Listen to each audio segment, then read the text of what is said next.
Hello everyone, welcome back to my channel. இன்றைக்கி நம்ம பார்க்க போகிற இந்த வீடியோஸை ஸ்கிப் பண்ணாமல் பாருங்கள். சூப்பரான டிப்ஸ் எல்லாம் உங்களுக்கு நான் கொடுத்துருக்கேன். வாங்க வீடியோக்குள்ளே போகலாம்.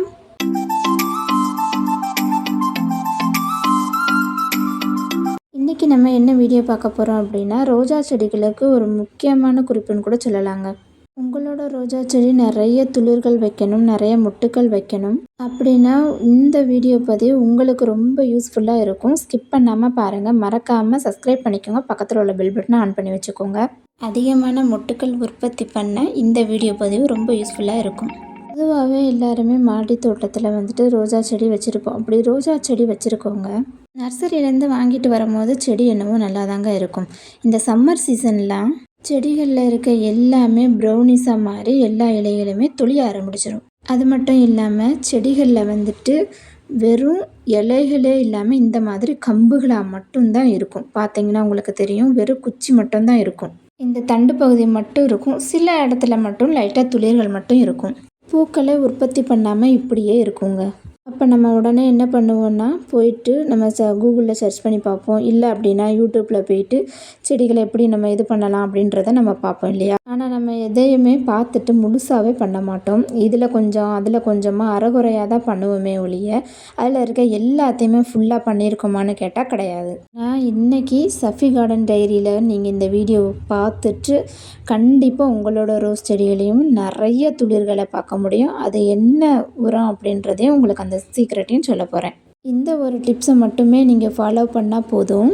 உங்களோட செடிகளில் அதிகமான துளிர்களையும் மொட்டுகளையும் உங்களால் பார்க்க முடியுங்க. அது மட்டும் இல்லாமல் பூக்களையும் உங்களால் அதிகமாக உற்பத்தி செய்ய முடியுங்க.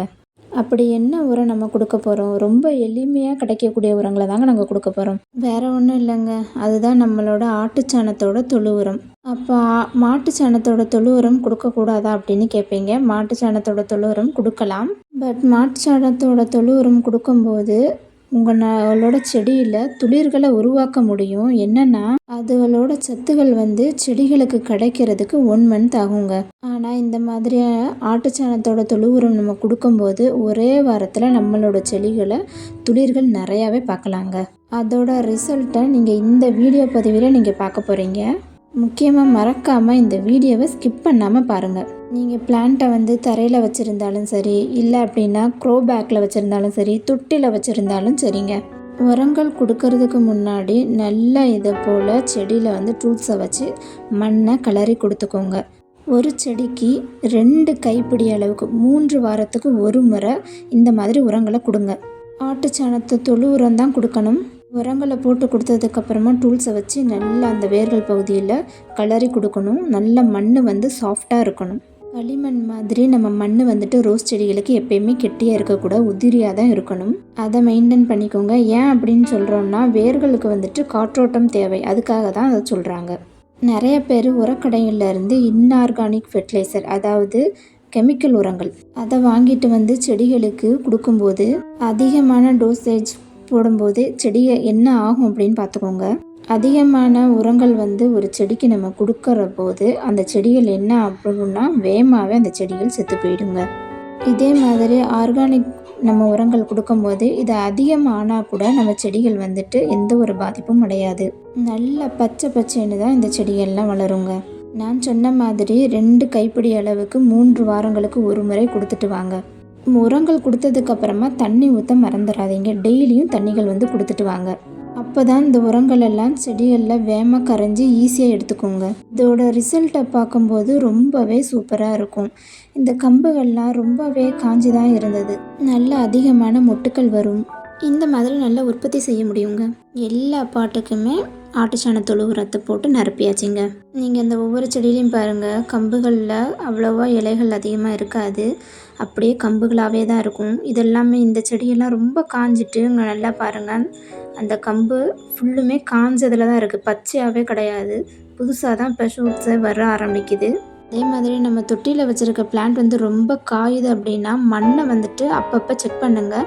அது ரொம்ப ட்ரையாக இருந்தது அப்படின்னா வேர்களுக்கு எந்த சத்தும் போகாமல் வேகமாகவே செடிகள் சாக ஆரம்பிச்சிடும். அதே நம்ம மண்ணை எப்பயுமே கிளறி கொடுத்துக்கிட்டே இருக்கணும். காற்றோட்டம் வேர்களுக்கு அதிகமாகவே தேவை. நீங்கள் இப்போது இந்த செடிகளை பார்த்தீங்க இல்லையா, 1 வாரத்துக்கு அப்புறமான ரிசல்ட்டை பாருங்கள். அந்த செடி எப்படி இருந்தது அப்படின்றத உங்களுக்கு நான் காட்டுறேன். இங்கே பாருங்கள், இந்த செடியிலேருந்து உங்களுக்கு எப்படி அழகாக துளிர்கள் வந்துக்கிட்டே இருக்குது அப்படின்றத பாருங்கள். ஒவ்வொரு ஸ்டெப்லேயுமே அவ்வளோ அழகான துளிர் வந்திருக்கு. இந்த இடத்துல ஃபுல்லுமே ஒரு இலை கூட இல்லாமல் இருந்து அவ்வளோ அழகாக எல்லா இடத்துலையுமே சூப்பராக க்ரோத் கொடுத்துருக்காங்க. ஒரே ஒரு செடி மட்டும் டைபேக் டிசீஸ் வந்துட்டு வந்ததுனால அது காஞ்சி அப்படியே ஒரு மாதிரி போயிட்டு, அது எதனால் வருதுன்னு பார்த்துக்கிட்டிங்கன்னா, நம்ம கட் பண்ணுறோம் இல்லையா, இந்த பாருங்கள், இந்த விளிம்பு பக்கத்தில் ஒரு கருப்பாக இருக்குல்ல, அந்த மாதிரி இந்த மாதிரி கருத்துக்கிட்டே அப்படியே அடிப்பாகம் வரையும் வந்து அந்த செடி மொத்தத்துலேயே வந்து கருகி போயிடுங்க. அந்த காஞ்சிட்டு வர்ற பகுதியை அப்படியே விட்டுட்டிங்க அப்படின்னா அது கருகிக்கிட்டே போக ஆரம்பிச்சிடும்.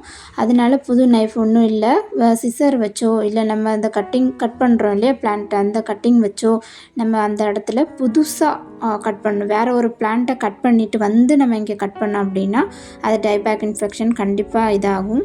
அதனால் அது ஒரு நல்ல இதை வச்சு தொடச்சி எடுத்துட்டு அதுக்கப்புறமா நீங்கள் இதில் வந்துட்டு கட் பண்ணி எடுங்க. இல்லை அப்படின்னா நைஃபை வந்துட்டு நெருப்பில் காட்டிட்டு அதுக்கப்புறமா நீங்கள் வந்து அதை ஒரு ஆறுனதுக்கப்புறமா கட் பண்ணணும். அந்த சூடோட இதோட சேர்த்தே நம்ம பிளான்ட்டை வந்துட்டு என்ன பண்ணக்கூடாது, கட் பண்ணக்கூடாது. அதே மாதிரி கட் பண்ண போர்ஷனில் வந்துட்டு நீங்கள் மஞ்சப்பொடி வைங்க. நான் கட் பண்ண எல்லா போர்ஷன்லேயும் என்னோடய வீடியோவில் நீங்கள் பார்த்துருப்பீங்க. இப்போ கூட பாருங்கள், எல்லா இடத்துலையுமே கட் பண்ண இடத்துலேருந்து நான் மஞ்சப்பொடி வச்சுருவேன். இந்த மாதிரி சின்ன சின்ன நுணுக்கங்கள் இருக்கிற இடத்துலலாம் என்ன ஆகும்னா நம்மளுக்கு நல்ல துளிர் வருங்க. அப்படி நீங்கள் மஞ்சப்பொடி வந்துட்டு யூஸ் பண்ண விருப்பம் இல்லை அப்படின்னா ஃபங்கசைடு வந்துட்டு அப்ளை பண்ணிக்கோங்க. அதை யூஸ் பண்ணுறதுனால கண்டிப்பாக வந்துட்டு ஸ்டாப் பண்ண முடியும். ஃபங்கஸ் இன்ஃபெக்ஷன் வந்துட்டு அந்த பிளான்ட்டுக்கு வந்து ரொம்ப சிவியராக அட்டாக் ஆகிட்டு அப்படின்னா அந்த செடியை வந்துட்டு ரிமூவ் பண்ணுறது என்னை பொறுத்த வரைக்கும் நல்லது. ஏன்னா அடுத்தடுத்து அது வேறு செடிகளுக்கு பரவாமல் நம்மளால் பாதுகாக்க முடியும். ஏன்னா என்னோடய செடியெல்லாம் நான் கட் பண்ணுற இடத்துல ஃபுல்லுமே அந்த டைபேக் இன்ஃபெக்ஷன் வர முன்னே நான் என்ன பண்ணுவேன் அப்படின்னா அதை கட் பண்ண அந்த செகண்டே நான் மஞ்சப்பொடி எடுத்து அப்ளை பண்ணிடுவேங்க. அப்ளை பண்ணாமல் விட்டுட்டா தான் நம்ம பிளான்ட்டுக்கு வந்துட்டு பெரிய ஆபத்துலேயே கொண்டு போய் முடிக்கும். பார்த்தீங்களா எவ்வளோ அழகாக பூக்கள் கொடுத்துருக்காங்க அப்படின்னு. நீங்கள் அந்த வீடியோஸில் பார்க்கும்போது வெறும் கம்புகள் மட்டும்தான் இருந்துச்சு. இப்போ பார்த்தீங்களா எவ்வளோ அழகாக துளிர் விட்டு முட்டுகளும் வைக்க ஆரம்பிச்சிட்டாங்கன்னு. இந்த வீடியோவை நீங்கள் ஃபஸ்ட்டு வீடியோவை பார்த்து பாருங்கள். இதில் அதிகமான எந்த ஒரு துளிர்களுமே இருக்காது, சும்மா காஞ்ச மாதிரி தான் இருக்கும். கீழே பார்த்தீங்களா அந்த ஸ்டெம்பெல்லாம் இந்த மாதிரி காஞ்சி தான் இருந்தது. இப்போ தான் நிறைய துளிர்கள் வச்சுருக்கு. கண்டிப்பாக இந்த துளிர் விட்ட செடி அத்தனையுமே வந்துட்டு பெருசானதுக்கப்புறம் கண்டிப்பாக ஒரு வீடியோ இருக்கும். எவ்வளோ மொட்டுக்கள் தயாராக இருக்குன்னு பாருங்கள். வர்றதுக்காக எல்லா கிளைகளுமே துளிர் விட்டுருக்கு. நான் காட்டுற இந்த ஒவ்வொரு துளிர்கள் இடையிலையுமே ஒரு மொட்டுகள் உருவாக போகுது. இப்போ பாருங்கள், இந்த நியூவாக வந்திருக்க இந்த கிளையிலேருந்து கூட அழகாக வந்துட்டு ஒரு மொட்டு உள்ளே வந்திருக்கு. இந்த கிளையிலையுமே வரும். நான் உங்களுக்கு லாங் வீடியோவில் கண்டிப்பாக போஸ்ட் பண்ணுறேன். உங்களுக்கு செடியை பார்க்கும் போதே தெரியும் அந்த செடியில் நியூவாக வந்த க்ரோத்துலேருந்து எவ்வளோ அழகாக க்ரீனிஸாக அந்த துளிர்கள் வந்திருக்கு அப்படின்றத நீங்களே கண் கூட பார்த்துக்கிட்டு தான் இருக்கீங்க. அப்போது நைட்ரஜன், பாஸ்பரஸ், பொட்டாசியம் இந்த 3மே இந்த செடிகளுக்கு கிடைக்குதுங்க. அந்த 3 சத்துக்களுமே கிடைச்சதுனால தான் செடிகள் வந்துட்டு இவ்வளோ க்ரீனிஸாக அழகாக துளிர் விட்டு வளர்ந்துருக்கு. கண்டிப்பாக உங்களுக்கு இந்த வீடியோ வந்துட்டு ரொம்ப யூஸ்ஃபுல்லானதாக இருக்கும். அப்படி யூஸ்ஃபுல்லானதாக இருந்தது அப்படின்னா கண்டிப்பாக மறக்காமல் இந்த வீடியோக்கு ஒரு லைக்கை தட்டி விட்டுட்டு போங்க. எப்படி இருந்ததுன்னு நீங்களும் யூஸ் பண்ணி பார்த்துட்டு எனக்கு கமெண்ட் செக்ஷனில் கமெண்ட் பண்ணுங்கள். மறக்காமல் கமெண்ட் பண்ணுங்கள். அப்படி நல்லா இருந்துச்சு அப்படின்னா உங்களோட ஃப்ரெண்ட்ஸுக்குமே கண்டிப்பாக இதை ஷேர் பண்ணி விடுங்க. வித் ரிசல்ட்டோடைய உங்களுக்கு ஒரு ஃபுட்டையும் கொடுத்தாச்சு. கண்டிப்பாக அடுத்த வீடியோவில் சூப்பரான டிப்ஸோடு நான் உங்களை சந்திக்கிறேன். அந்த டிப்ஸில் கண்டிப்பாக இந்த மாதிரியாக கொத்து கொத்தாக பூக்கக்கூடிய டிப்ஸையும் நம்ம பார்க்கலாம். மறக்காமல் நம்ம சேனலை புதுசாக பார்த்துட்ருக்கீங்க அப்படின்னா கண்டிப்பாக சப்ஸ்கிரைப் பண்ணுங்கள். பக்கத்தில் உள்ள பெல் பட்டனை ஆன் பண்ணி வச்சுக்கோங்க. Happy gardening. நெக்ஸ்ட் டைம் பார்க்கலாம்.